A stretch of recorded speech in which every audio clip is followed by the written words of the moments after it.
everyone. I hope you're all having a great hope, and I hope that you're staying safe. I just wanted to share a quick story with you, a personal story, about my first DEF CON. My first DEF CON was DEF CON 10, so we have to rewind back to 2002. There are two events that happen in the background, two things to consider in the backdrop for this. The first is at DEF CON 9, when Dmitry Skilarov was arrested by the FBI. Right after his talk. And there was a real fear that at DEF CON 10, something similar was going to happen. The second big event that happened after DEF CON 9 was 9/11. And let me tell you, that was really scary. And yeah, the mood in the air was quite tense. So I was going to different talks, and I just went to one talk. I can't remember which one it was. And after the talk was winding up, and I didn't really have any other plans, so like I sometimes do, I sat and I waited to see what the next speaker was. The next speaker came up and he starts to go into his talk, and I listened, and I found myself becoming quite enchanted and immersed into the talk. And we got to the Q&A, and questions came up which I found really, really complex and deep. And I watched with amazement with how the speaker just sliced through them with ease and agility. And as you probably guessed by now, that speaker was Richard Thieme. And I've attended many of his talks over the intervening years, and every talk I go to, I come away with something new. And I hope that that will be true of all of you today. So it is now my distinct honor and privilege to introduce to you today's keynote, Richard Thieme. Thank you, my friend. And I appreciate it, aesthetics. Rachel Maddow says that. Thank you, my friend, and I appreciate it, and I do. You've been a good pal in this crazy wilderness we're wandering for a long time. So I will not have any slides. I'm going to talk with you, hopefully not just to you. And I don't have the slides intentionally because they have often functioned like texting and driving. They take 20% of the brain and they compel you to focus on bullet points, which are the most simplistic way of communicating very little. And I don't want to do that. If you want to write down things, please do. I am available always through the internet, through email, through texting, for any questions you have. But what I really want you to do is think about this. I'm going to be talking about the hacker meritocracy and the methodology it has generated over many years in order to provide a way of dealing with a new challenge, which is not just the pandemic, but all the consequences of the pandemic, which accelerate some of the things which the hacker meritocracy and organizations like Anon have been trying to combat, or EFF, for some time. So I want you to think about it and ask whatever questions you might have. Critical thinking is one advantage we have over people who are invincibly ignorant. And I have learned that life is hard, but it's a lot harder when you're stupid. So the hacker meritocracy is an object lesson in the evolution of a structure that teaches us how not to be stupid, how to take our essential ignorance into a complex, challenging, ambiguous situation and correct for our ignorance. And that methodology is going to be extraordinarily valuable. So hackers already, good hackers, and we'll talk about that. I know how the word has been bastardized and distorted, but you know what I mean by a hacker. I mean what it means.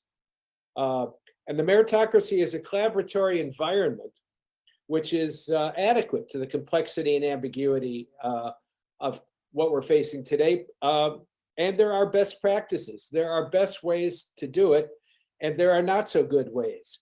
I remember people logging on and saying, teach me how to hack. That was not a very good way to learn how it worked. Better was to do everything you possibly can to learn and know prior to entering into a tentative conversation with the people who are your seniors and worthy of respect, in order to ask a question which clearly demonstrates that you've done everything you know how to do to solve it, and then you are treated with respect which you deserve as well, and over time are welcomed into the meritocracy and can move on up.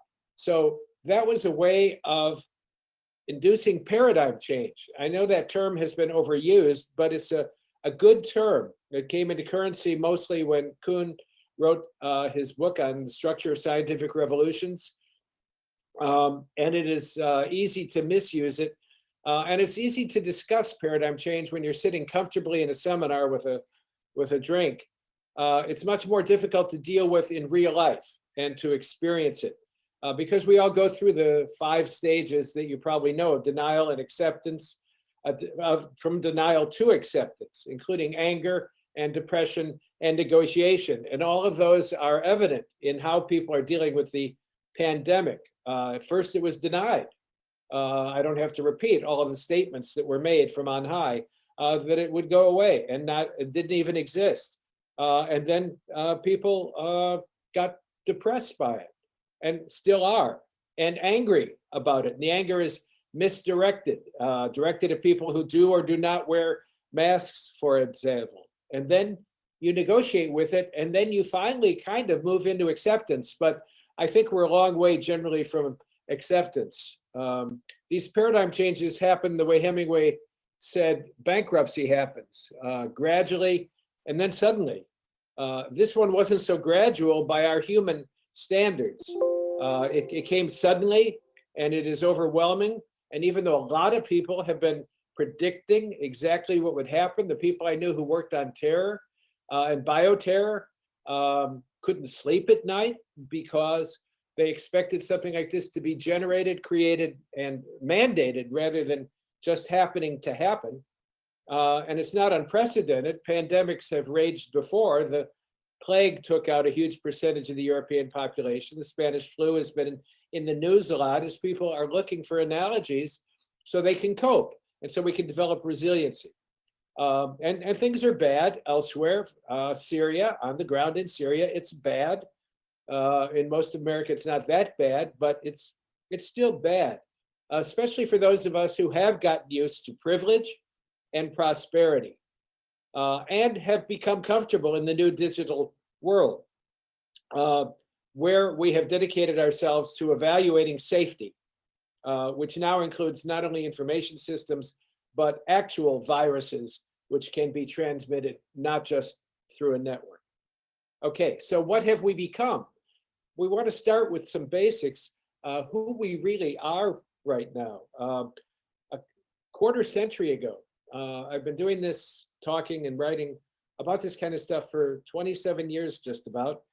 And I wrote a column called Islands in the Clickstream, and I coined a phrase, real birds in digital cages.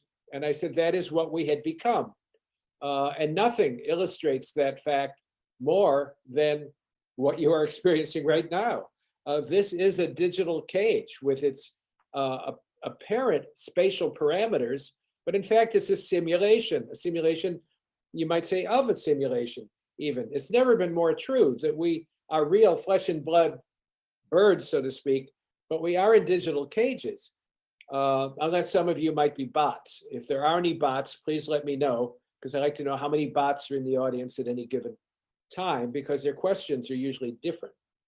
But we're looking at and engaging with this digital construction as if it is, quote, real, because it's so familiar, we don't see its bars anymore, which is one reason, as you know, disinformation as well as information is so easy to accelerate today. I also coined the phrase, truth and lies are Siamese twins joined at the lips, because the minute you could tell the truth, that is by developing speaking thousands of years ago, you could lie.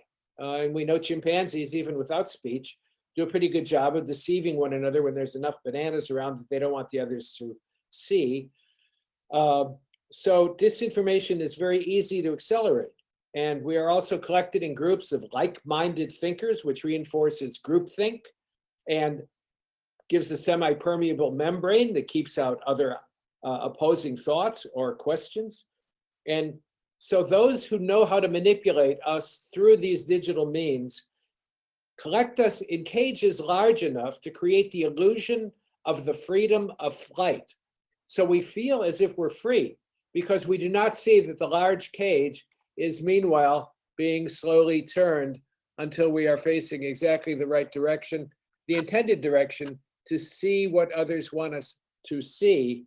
And so we feel as if we can flap our wings and fly.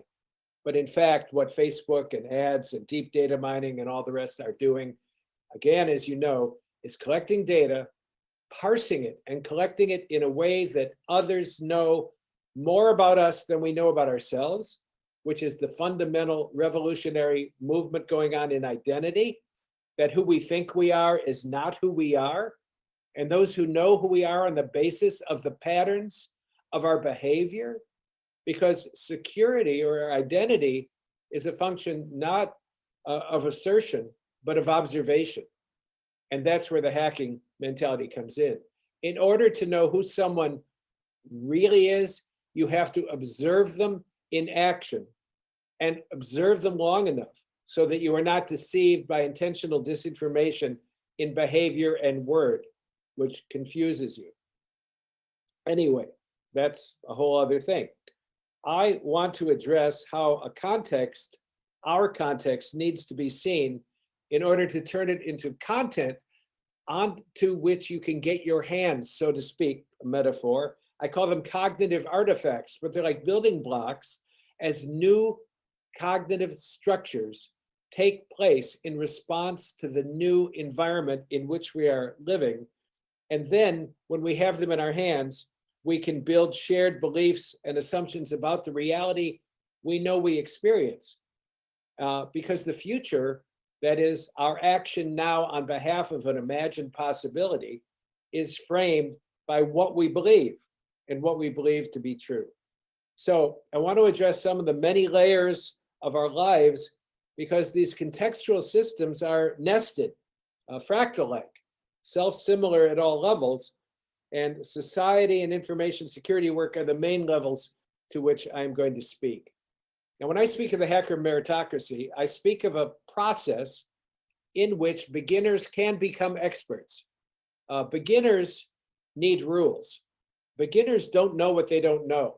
And when they're learning something in a new domain, they need rules that are free of context completely. They need black and white binary rules. And they are told, if you ever taught someone or were taught by someone and you were a beginner, they are told, just follow the rules. Just do what I say, follow the rules. Don't break the rules.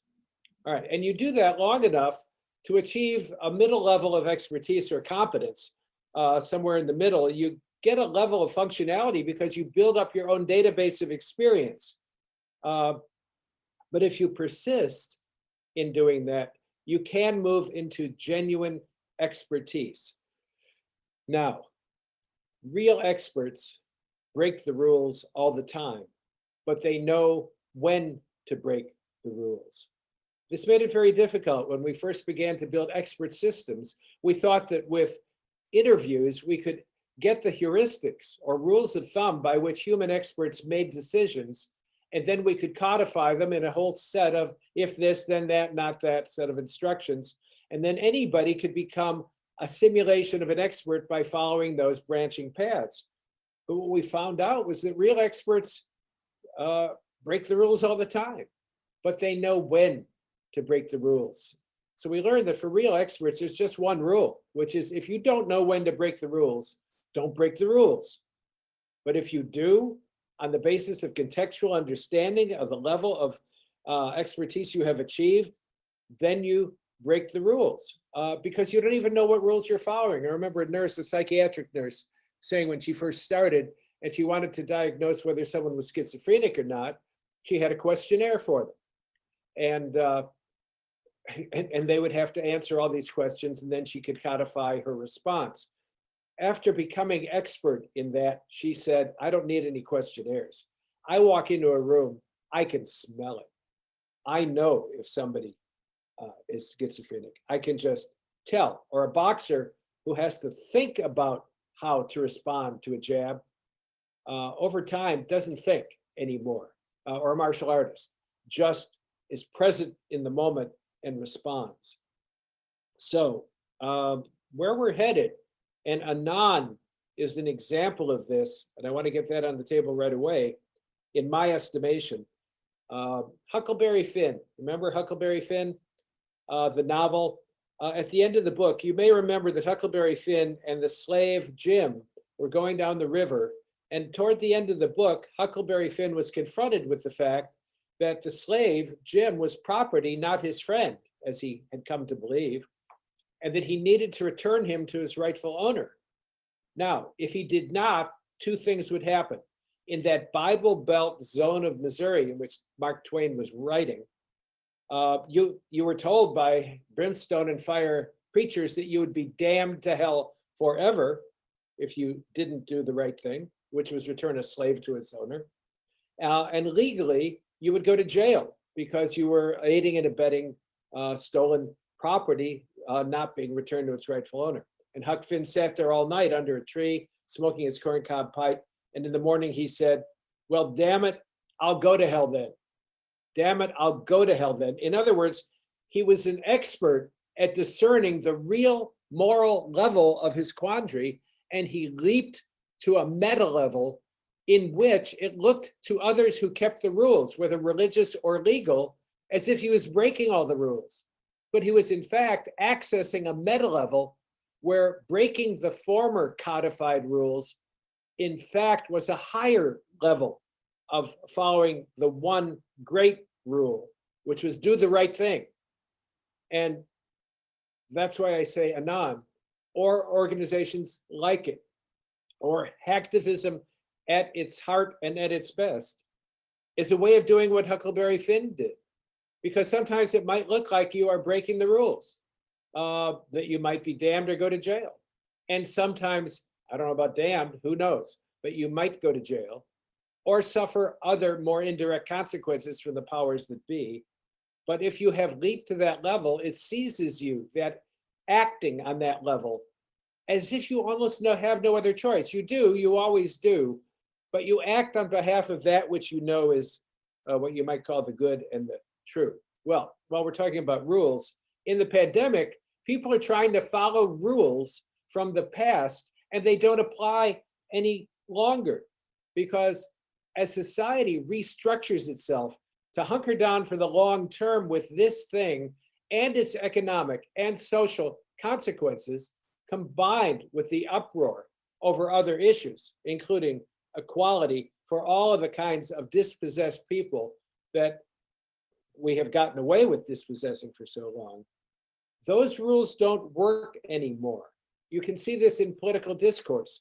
So much of the discussion of political solutions or actions is in 20th century terms, and the 20th century is done. We're in the 21st century, and we have not yet figured out how to think in terms of the new realities which the 21st century presents and demands that we think. Well, hackers know how to think on the fly. You may be entering a system, thinking the system looks one way, the old way, and you soon discover that it doesn't, and that in fact, things that were overlooked or misunderstood or forgotten can be exploited in order to transform your image, your imprint of the system, so that you can operate in the system as it actually is. And in so doing, you create, by the very nature of the work, a new structure which humplings do not even see. They don't know. Okay, I used the word humpling. I coined that term in a short story some time ago, in which I defined, it was called Break Memory. You can find it in my collection, Mind Games, but you can find it free on my website, in which the masters of society define how they see things. And they defined it as kind of the hump of a bell curve, a hump, a big hump. And at the front were the masters, 10%. In the hump are the 80%, who I call humplings, and at the tail are the 10% we call dregs. Now the masters keep the dregs, so the humplings in the hump will be glad they are not dregs, just like in Brave New World, glad I'm not a gamma, glad I'm not an epsilon, and therefore will do as the masters require in order to stay in the hump. And the whole inchworm kind of moves forward slowly, the masters first, building and directing, and the humplings inside. Well, all of us are humplings some of the time, but some are humplings all of the time. And you want to be able to understand that the humplings don't know when they are humplings that they are. So this raises really challenging questions. It's not your behavior as a hacker that causes trouble. It's your perceived allegiance. Because the people I have known, and as you know, and some of you are at NSA and CIA and DIA and so on, you are doing exactly the same things. You all know how it works, I think, at a particular level. We all know people who have been about to reveal a vulnerability and have gotten a call telling them not to reveal it because, for example, that this or that intelligence agency finds it too useful. These days, post-revelation and post-leaking, people know a lot more about that than they did, but some of you have known about that for a long time. The very same tools and techniques used in excellent expert hacking are used in intelligence and counterintelligence. The difference is on whose behalf are you not doing it, because that's a whole other question, but perceived to be doing it. Who owns your soul? You or someone else? And if it is someone else, who is it? So, by simply engaging with the new technologies that are emerging, we become different. We think differently, and when we act differently on behalf of what the technologies themselves teach us, we do things that were literally unthinkable before. Well, where is thinking taking place? We still have the illusion that we are individuals, that is, monads, isolated cells of brains. And Marvin Minsky said decades ago, no. The thinking is taking place on the network. It is a collective, a collaboratory, a hive mind. And anyone who still thinks only independently without being connected to others in the network, they're a brain in a bottle. They're like a desktop computer on a table disconnected from the network. They are not really capable of being said to be thinking at all, because thinking requires the collaboratory, fast feedback, and I'll get to those other hallmarks that make hacking at its most potent, so engaging. I'm going to skip the next thing with a delightful story, but we'll skip it because I'm going back to when I started all this. And truthfully, I saw what was coming back in the 80s, and I started writing about it in the 80s and in the early 90s. And back then I was a clergyman, which I left 27 years ago in order to participate in this revolution, which I realized was being ignored, and I would have suffocated had I taken the jobs that were being offered to me. I had to get out. And I wrote things about the transformation of experience and the transformation of religious experience coming down the line as a result of the digital revolution I perceived to be taking place. And this was before, you understand, before the quote internet, before the word cyberspace leaped out of neuromancer into common parlance. I went to an editors and publishers conference, a newspaper and magazine publishers, and said, you should know what's coming. You're going to be totally uprooted and turned over on your heads. And I was told uniformly, you're crazy. You don't know what you're talking about. We've been in this industry for 40 or 50 years. We know the industry. And I said, that industry is done. It's dead because something new is coming, which is going to transform it. As it happens, I learned that in those situations, when you are perceiving correctly, to be called crazy is a sign of wisdom. Wisdom and insanity are contextual. And if you say the right thing at the wrong time, you are perceived to be nuts, like poor Semmelweis, right? You know, he said, we can eliminate sepsis in surgery, which is killing so many people, if doctors would only wash their hands. But they couldn't think why, because they didn't have a notion of germs when he said it. And the ridicule poured on him for being correct was so intense that he wound up in a mental institution.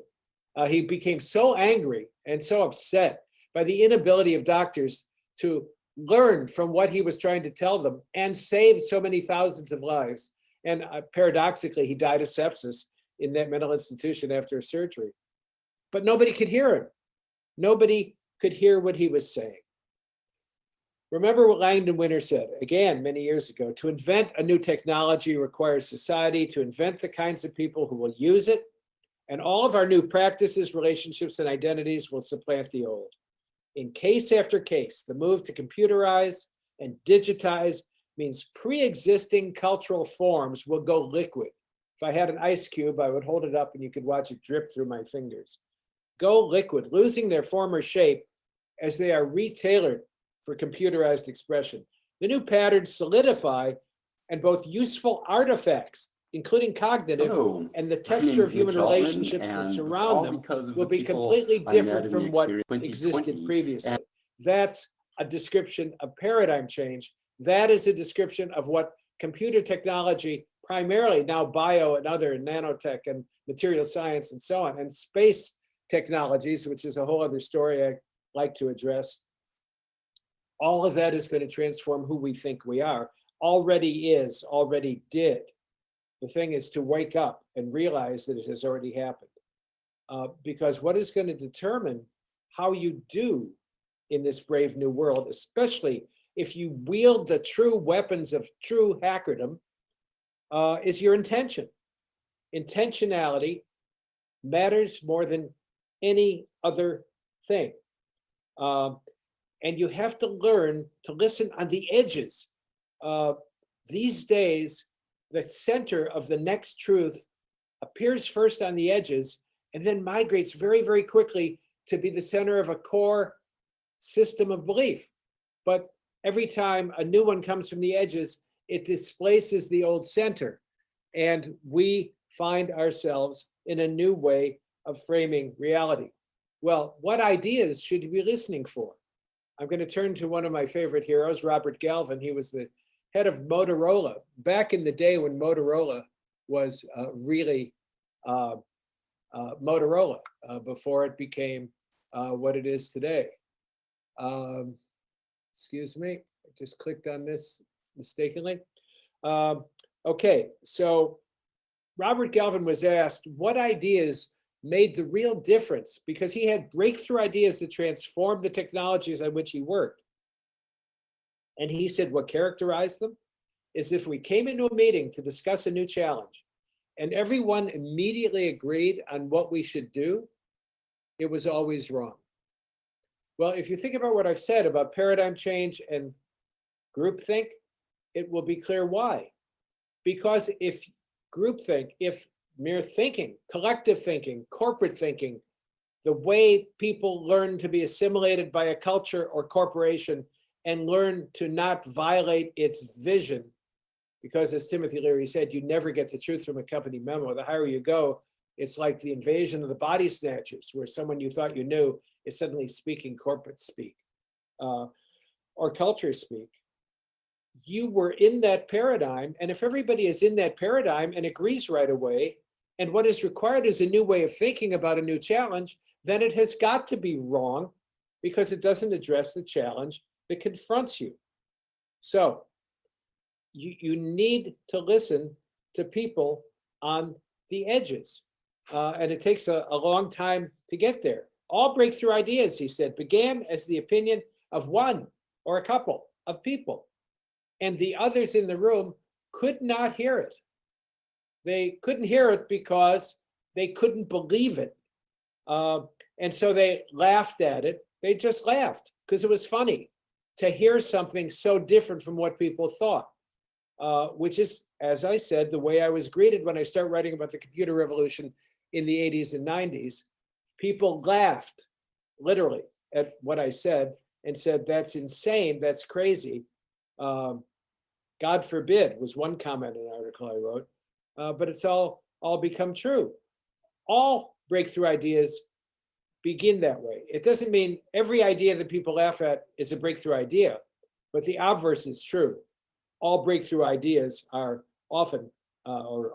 most are laughed at. I mentioned Semmelweis.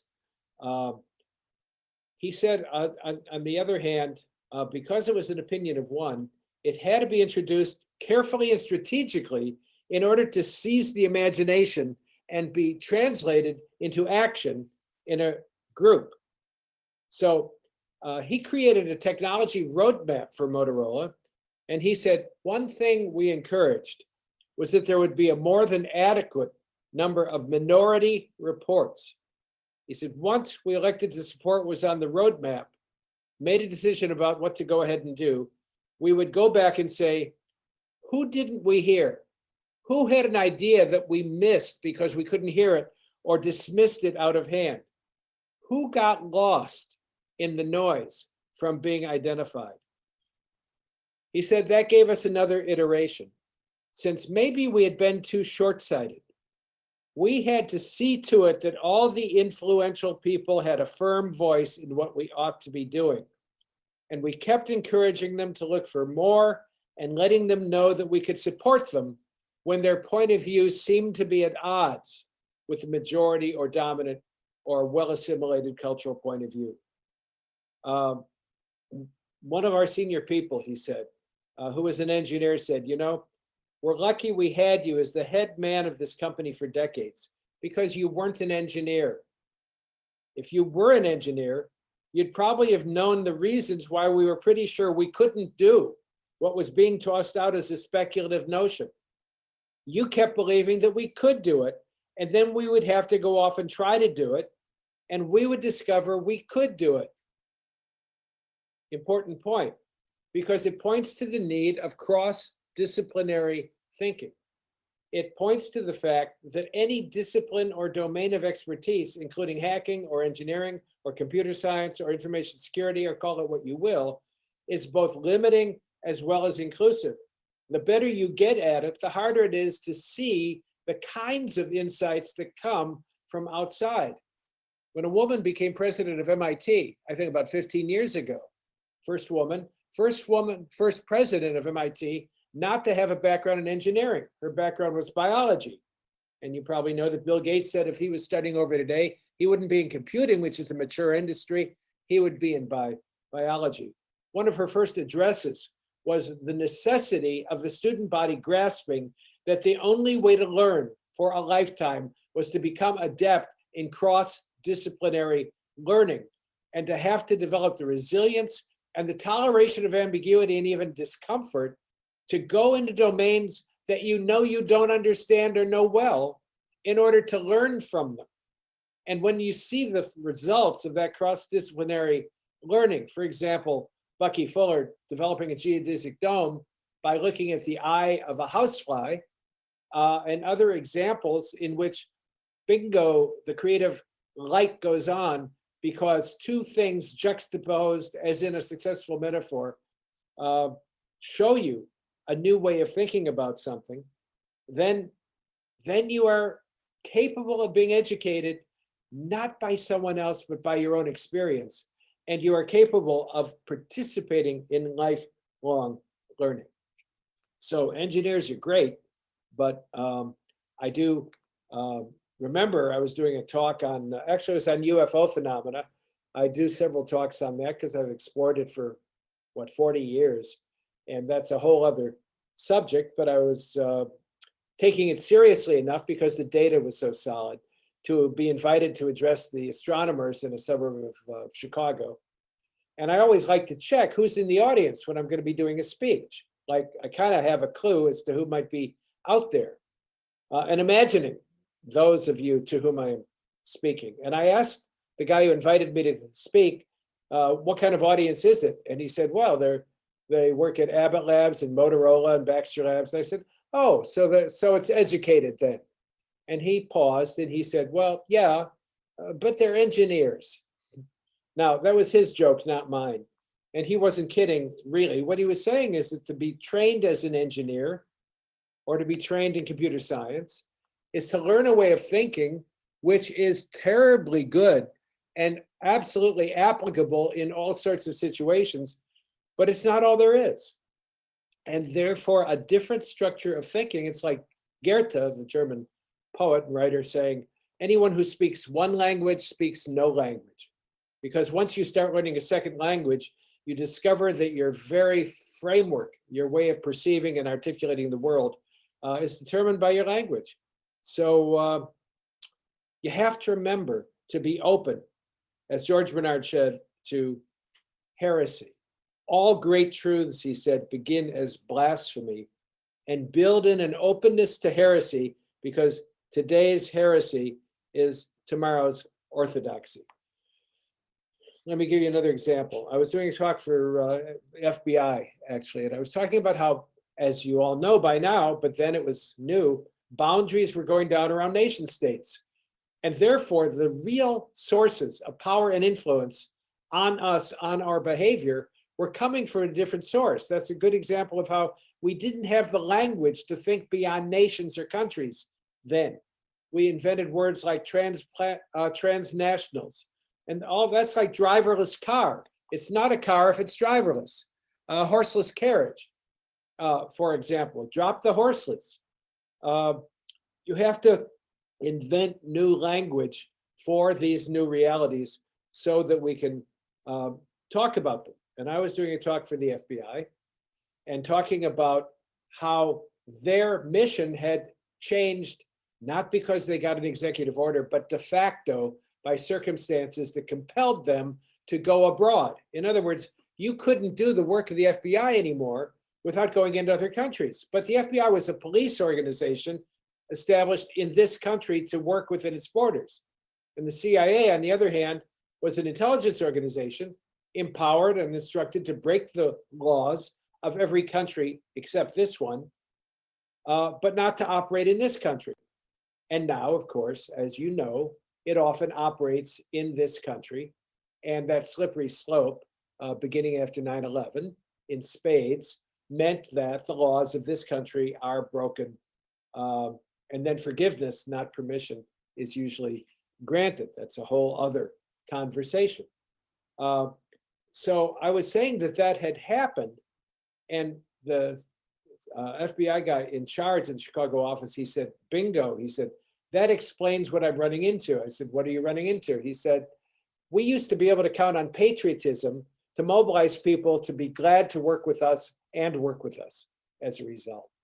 But more and more, he said, what I'm hearing people say is, we would sure like to help you, but, well, that but is the key to the kingdom. The but means the sources of their own behavior and the power and influence directing it or inflecting it is not what it was, because the organizational structures are transnational. I had a friend who went to Davos not long ago, and she came back shaking her head. She said, do you know, I didn't have a conversation with a single person who had any sense of obligation to a country. They have built their own ad hoc alternative structures to the worlds in which the humplings live. And they have built legal enclaves and offshore enclaves and a way of doing life, not just work, but life, that most people don't understand or know about, but it is shorn of the allegiance they might have had once to whatever nation they thought patriotically inspired their behavior. And that's because the real results of what they do are not determined by their country any longer. They're determined by actors all over the world with whom they collaborate and work. Well, the hacker meritocracy is just a mirror image, a darker mirror image of that. Because without structure, without boundaries around identity to determine on whose behalf we act, we can't know not only who we are, but what are the consequences of what we're doing. So many things become a false flag operation in life, as well as in work and espionage. So current technologies make even speaking of interception obsolete, because our technologies constitute the physical framework of the whole informational context in which we live, of a pan-global society. And so the boundaries are arbitrary and porous, and as often as not used, as I said, in 20th century political discourse ways to speak to people where they think they live, but where they do not live any longer. We do literally live in a world without walls, and foreign and domestic have ceased to have meaning, or the meaning they used to have. here and there are distinctions in the informational world without a difference. So I wrote this. I'm going to read something I wrote because I like to quote me, because I say, oh, you were smart. Information security as one task, both offensive and defensive in the intelligence community, sanctions breaking foreign laws while prohibiting similar activities on American soil. But simple distinctions of foreign and domestic don't hold. The convergence of enabling technologies of intrusion, interception, and panoptic reach, combined with a sense of urgency about the counter-terror imperative and a clear mandate from leadership to do everything possible to defeat an amorphous, non-state entity defined by behaviors rather than boundaries, borders, or even a clear ideological allegiance, has created an ominous but invisible set of conditions that undermine the previous cornerstones of law, ethics, international law, and even our religious traditions. So really, there's only one threat, the insider threat, because no one is outside. Everyone is inside some configuration of the network.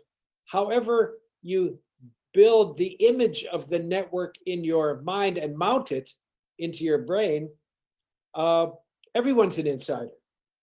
So there's no outside threat ultimately, because there's nothing but, as you know, bays and inlets and coves along the endless coastline of life today. So how do we live with this? How do we cope with this? Well, we need three things. I coined this mantra some time ago, and I haven't seen a good reason for getting rid of it yet. We need mutuality. The hacker meritocracy gives you that. You can't do it alone.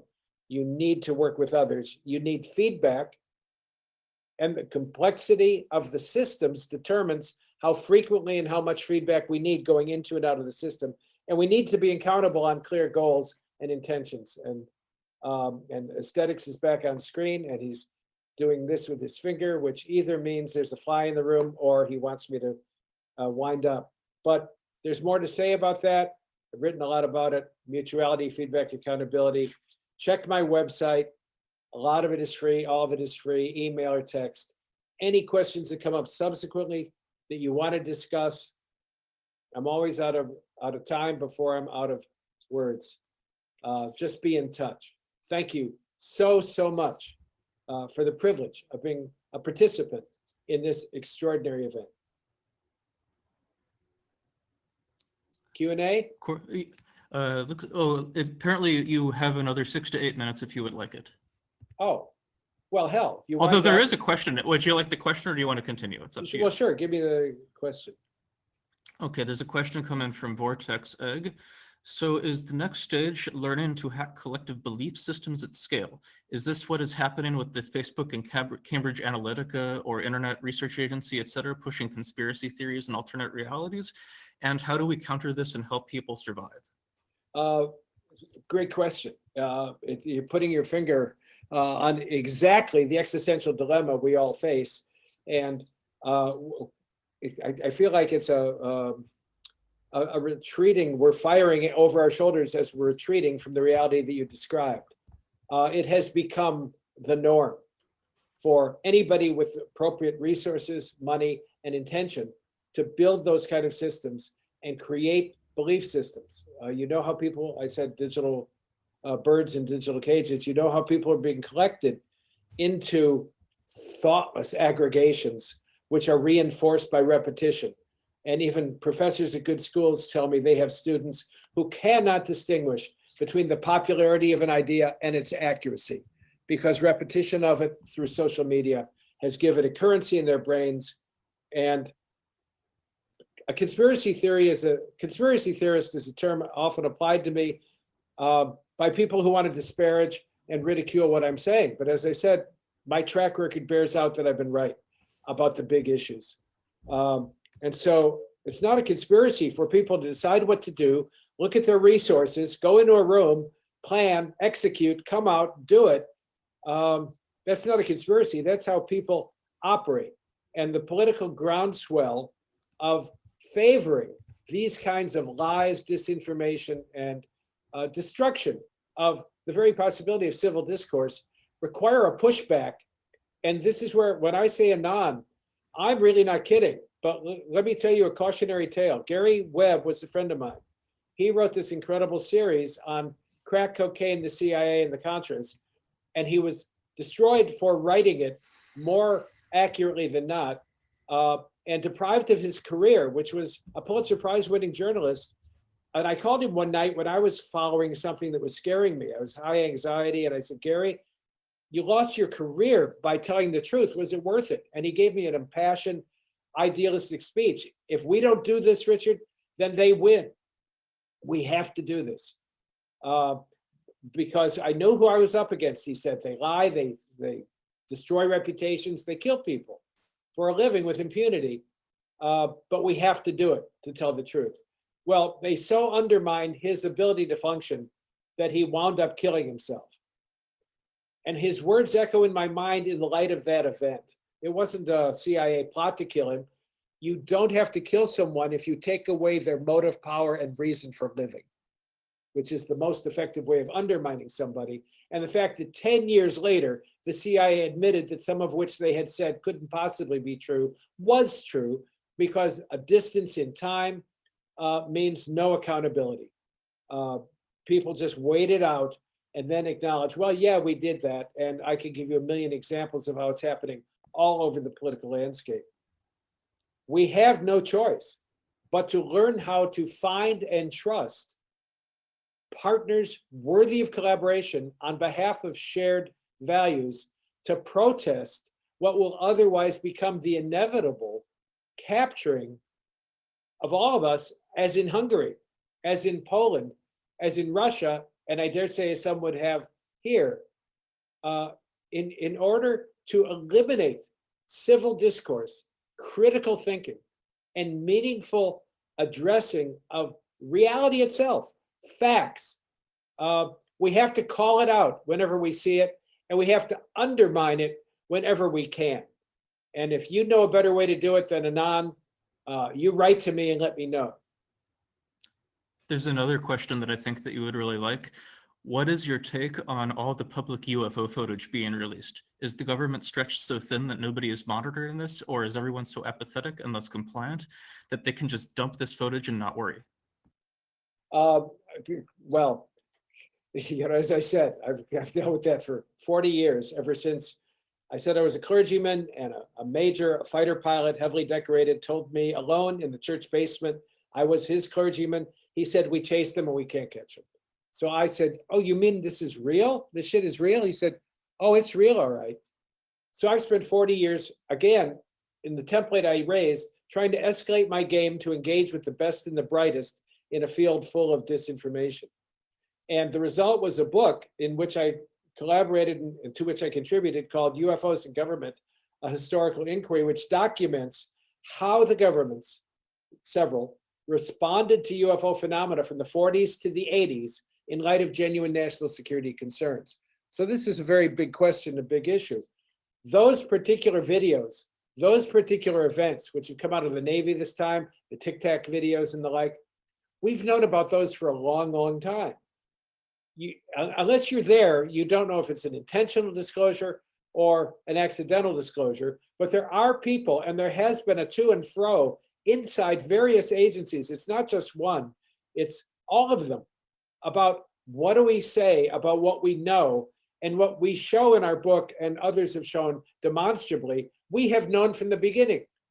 We didn't need Aunt Tilly to say she saw a lighted object come down behind the barn and scare her cattle to death, because we knew.